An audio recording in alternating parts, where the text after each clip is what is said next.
नाही ताई, कसं आहे, सोपं वाटण्यापेक्षा चॅलेंज आहे आम्हाला, आणि मनोज दादा कुठलंही चॅलेंज स्वीकारतात. ठीक आहे, हे आंदोलन संपलं म्हणजे आता काय सगळं संपलं अशातलाही भाग नाही ना.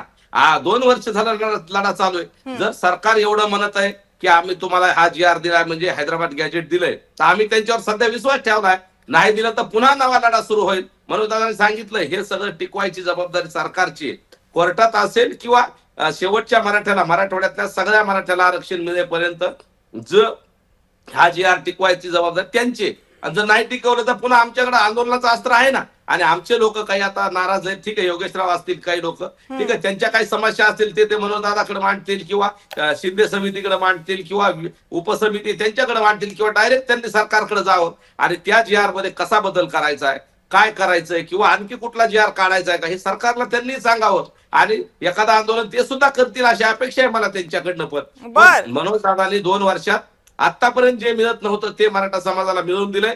प्रामाणिक माणूस आहे, असा नेता पुन्हा मराठा समाजाला मिळणार नाही. म्हणून ताई त्या दिवशी त्यांचा जीव वाचवणं महत्वाचं होतं. त्यामुळं दादांना 5वा दिवस होता, 8वं उपोषण होतं, आणि सरकारनं दिलंय. तर थोडं मुंबईत होती, पाऊस होता, लोकांना अडचणी होत्या तिथं. त्याच्यामुळं जरी एक पाऊल मागे येऊन मनोज दादांनी तो GR